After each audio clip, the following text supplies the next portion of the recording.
અમેરિકામાં ઇલીગલ ઇમિગ્રન્ટ્સમાં ખૌફનો માહોલ ઊભો કરનારા આઈસના એજન્ટ્સને હવે એક નવું જ હથિયાર આપવાની તૈયારી ચાલી રહી છે. છેલ્લા 19 મહિનામાં ઇમિગ્રેશન એન્ફોર્સમેન્ટ દરમિયાન આઈસ દ્વારા શૂટિંગ કરાયું હોય તેવા એકાદ ડઝન જેટલા બનાવો બન્યા છે, જેમાં 6 લોકોના મોત થયા છે. આમ તો આઈસના એજન્ટ્સને બોડી કેમેરા આપવાનો પણ ટ્રમ્પ સરકારનો પ્લાન છે. તેવામાં હવે આ બધા સિવાય તેમને બીજું એક નવું હથિયાર મળવા જઈ રહ્યું છે કે જેનાથી એજન્ટ્સ ગમે તેવા હિંસક ઇમિગ્રન્ટને પણ એક જ સેકન્ડમાં કાબૂમાં લઈ શકશે.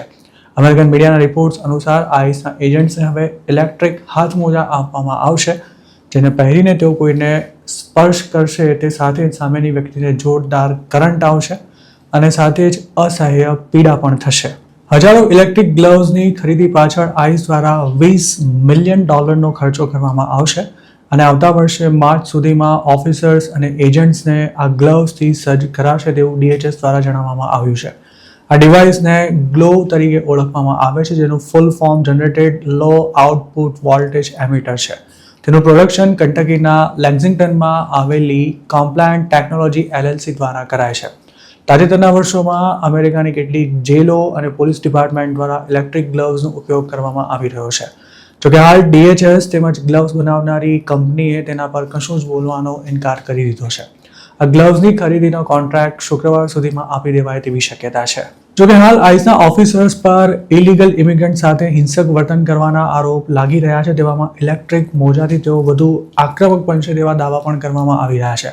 કોમ્પ્લાયન્ટ ટેકનોલોજીનું કહેવું છે કે દેખાવે તે પેટ્રોલ ગ્લવ્સ જેવા જ સામાન્ય લાગે છે, પણ તેના પર રહેલું એક બટન પ્રેસ કરવામાં આવતા જ તે ઇલેક્ટ્રિક મોડમાં આવી જાય છે.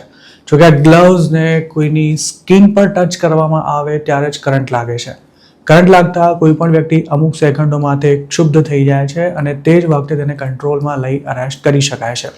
એક્સપર્ટ્સો માનીએ તો તેનાથી મધમાખીએ ડંખ માર્યો હોય તેનાથી પણ વધુ પીડા થાય છે અને આ ટૂલ તોફાનીઓને કાબૂમાં રાખવા માટે ખૂબ જ કારગર છે.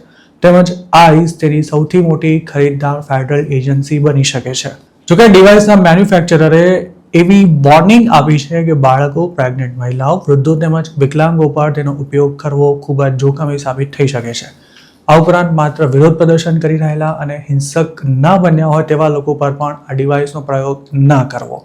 જોકે આઈસની કાર્યપદ્ધતિના વિરોધીઓનું કહેવું છે કે એજન્ટ્સ કોઈ એડવાન્સ વોર્નિંગ આપ્યા વિના જ ઇલેક્ટ્રિક ગ્લવ્સનો ઉપયોગ કરવાના જ છે. ને એટલું જ નહીં, આઈસની કાર્યવાહી સામે પ્રોટેસ્ટ કરનારા લોકોને પણ તેના ટાર્ગેટ બનાવી શકાય છે.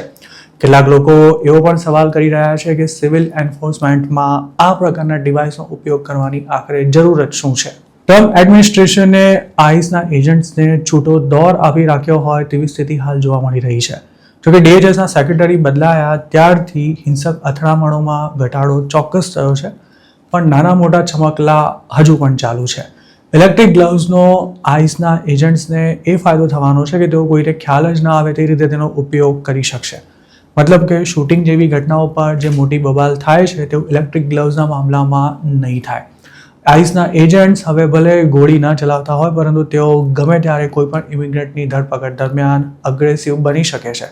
ખાસ તો જે લોકો ધરપકડનો વિરોધ કરતા હોય તેમની સામે કડક હાથે કામ લેવાઈ રહ્યું છે અને અરેસ્ટથી બચવા નાસવાનો પ્રયાસ કરનારા પણ કેટલાક ઇમિગ્રન્ટ અત્યાર સુધી મોતને ભેટી ચૂક્યા છે કે પછી તેમને પકડવા જતા નાના મોટા એક્સિડન્ટ્સ પણ થયા છે.